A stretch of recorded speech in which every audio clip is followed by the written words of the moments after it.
This is Hidden Killers Week in Review. A look back at the most prolific stories of the week. This is Hidden Killers with Tony Brueski. If the Delphi murder case has proven anything, it's that investigations are only as strong as the people running them. But what happens when key evidence is ignored? When investigators zero in on one suspect and seem to dismiss everything else? And when the prosecution is accused of hiding evidence that could pretty much change everything? Right now, we're looking at serious allegations that prosecutors buried a jailhouse confession from Ron Logan, the man whose property the victims were found on. We also know that alternative suspects were never fully investigated, and law enforcement may have misplaced or suppressed critical evidence that could exonerate Richard Allen. Today, we have retired FBI Special Agent Jennifer Coffindaffer here, host of the Break the Case podcast, available wherever you get podcasts and on YouTube. Here to help us untangle the mess, Jen, as someone who's worked inside high-profile investigations, does this case look like justice at work, or does it look like law enforcement rushed to close the case without doing their due diligence, or something far darker? Oh, Tony, this is going to be one of those cases I think that will really bother so many of us for just the reasons you've named. Yeah. Let's start with the fact that Ron Logan, again, probable cause affidavit submitted by the FBI to a judge, signed off on to, that stated that Ron Logan, probable cause that he committed these murders all those years ago, back in only March after this all happened. Yeah. And it was pretty compelling probable cause at that time. Again, there was a rift between the state and local authorities and the FBI. The FBI no longer was allowed to be a part of the investigation. Again, they did not have venue other than by invitation. And now we see these confessions that were made to a jailhouse individual named Ricky Davis.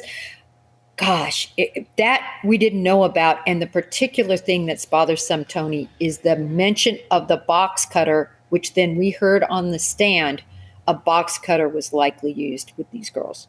The first thing that the prosecution and Delphi will say is he failed his test, his polygraph miserably failed it. They like to add that little adjective into there.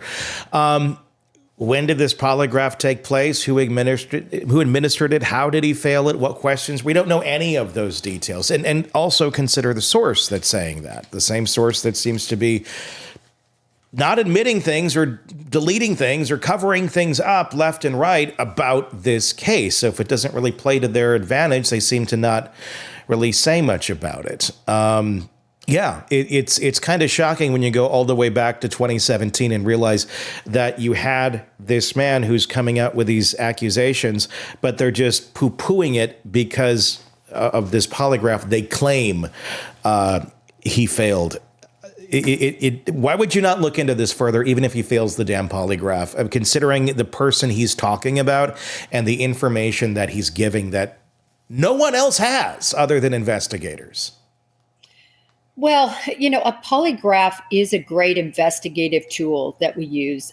So often it's not even the actual polygraph, but how they accept it, they refuse to take it, how they act during one.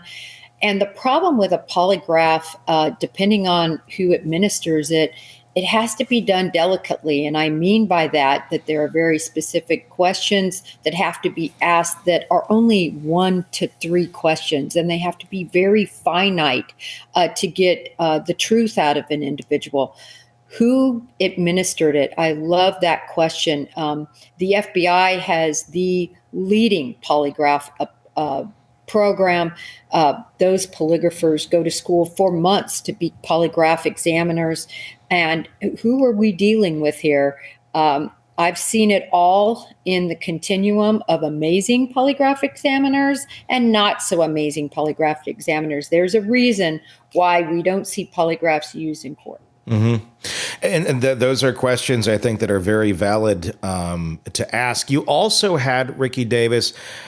He said he was willing to do the polygraph. He volunteered for it. According to them, he failed it. And I put that in big air quotes for those of you listening on the podcast. He was also willing to wear a wire back in 2017 when Ron Logan was still alive. So he's saying, look, if you don't want to believe me here, I will wear the wire. And they're like, no, sir, we don't need you to do that. Okay, number one, is that something that happens sometimes in prison where someone is an informant? They're like, let's do a wire if you're telling the truth rather than just an eyewitness testimony. And why would they turn this down when at the time, there is no Richard Allen. There is no prime suspect other than Ron Logan that had been looked at very closely by the FBI. Why say no to this? There's no reason to say no. There's nothing better than having a witness come forward and be willing to be wired up and to get what we call a consensual monitoring tape.